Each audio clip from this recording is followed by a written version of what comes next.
Bismillahirrahmanirrahim. Assalamualaikum warahmatullahi wabarakatuh.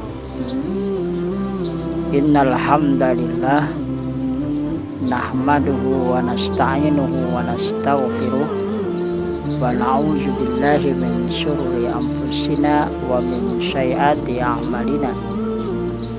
May yahdihillahu fala mudhillalah wa may yudlilhu fala hadiyalah.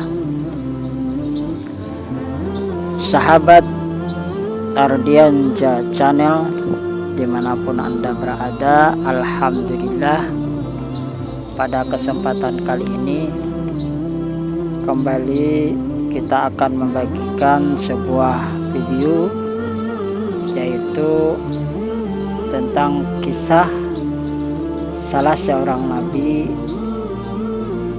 yang mungkin sahabat sudah mengetahui kisahnya, akan tetapi tidak salahnya kembali kita ingatkan, karena di dalamnya banyak sekali pelajaran dan hikmah yang dapat kita ambil, yaitu kisah seorang nabi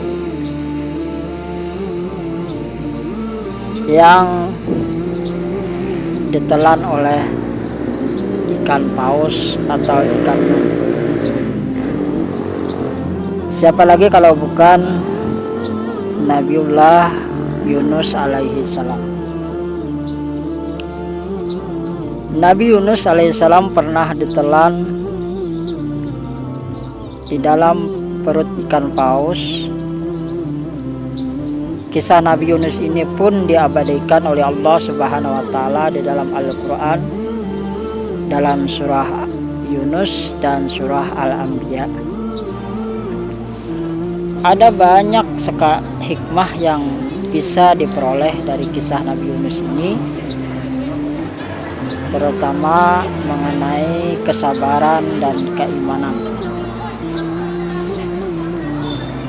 Seperti apa kisahnya? Ayo kita tonton video ini sampai habis.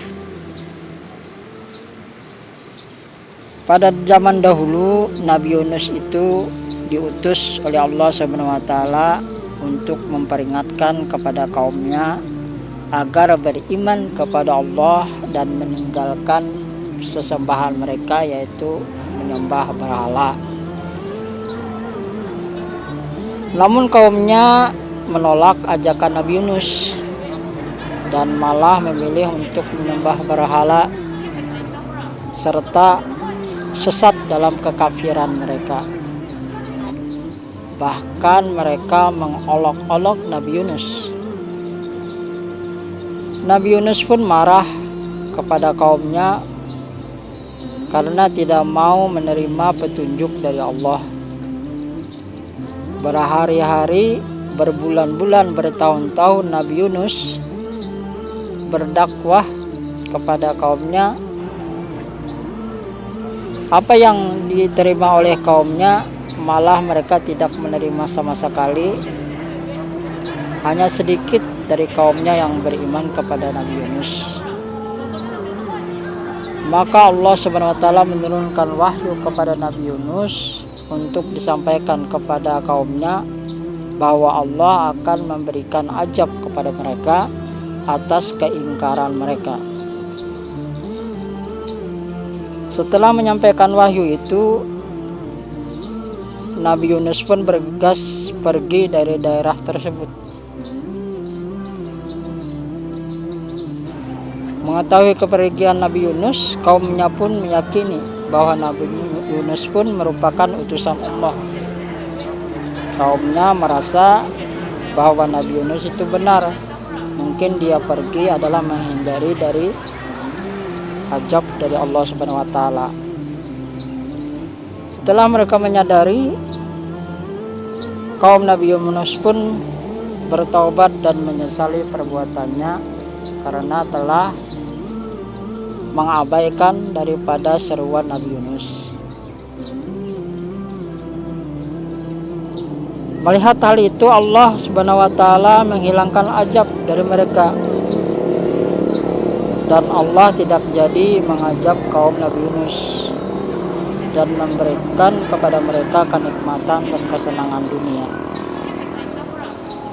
Hal itu sesuai dengan firman Allah Subhanahu wa taala dalam surah Yunus ayat 98 yang berbunyi, "Falaula kanat qaryatun amanat fanafa'aha imanuha illa qauma Yunus lamma amanu kasyafna anhum adzaba hits fil hayatid dunya wa mata'nahum ilahin." Maka mengapa tidak ada penduduk satu negeri pun yang beriman, lalu imannya itu bermanfaat kepadanya selain kaum Yunus? Ketika mereka kaum Yunus itu beriman, kami hilangkan dari mereka azab yang menghinakan dalam kehidupan dunia, dan kami beri kesenangan kepada mereka sampai waktu tertentu. Namun Nabi Yunus tetap meninggalkan kampung tersebut karena marah kepada kaumnya. Padahal Allah belum mengizinkan Nabi Yunus.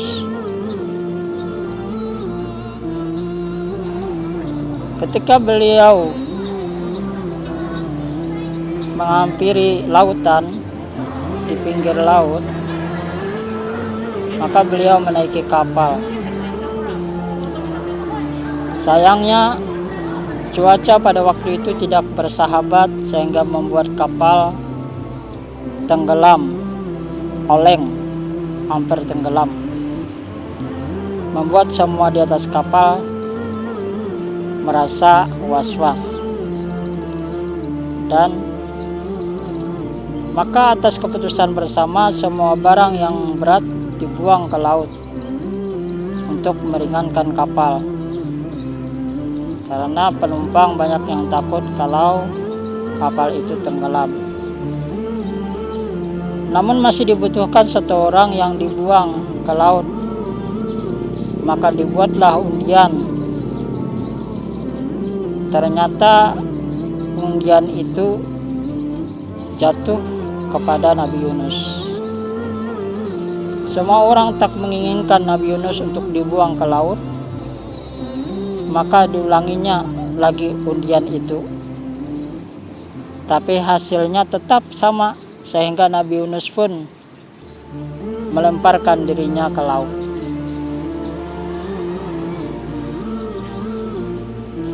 Pada saat yang bersamaan, Allah Subhanahu wa taala mengirimkan ikan paus untuk menelan dirinya. Menelan Nabi Yunus itu tanpa merobek-robek daging dan mematah-matahkan tulangnya.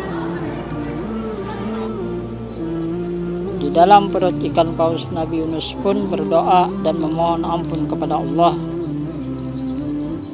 sebagaimana yang difirmankan oleh Allah Subhanahu wa taala di dalam Al-Qur'an surah Al-Anbiya ayat 87. Allah pun mengabulkan doa Nabi Yunus dan menerima taubatnya yang berada di dalam perut ikan paus tersebut.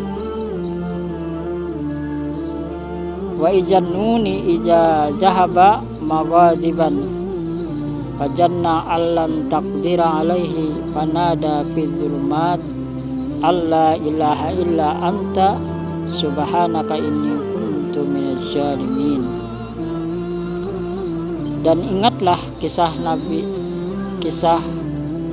Junnun, yaitu Yunus, ketika pergi dalam keadaan marah, lalu ia menyangka bahwa kami tidak akan menyulitkannya, maka dia berdoa dalam keadaan yang sangat gelap, tidak ada Tuhan selain Engkau, Maha Suci Engkau, sungguh aku termasuk orang-orang yang zalim.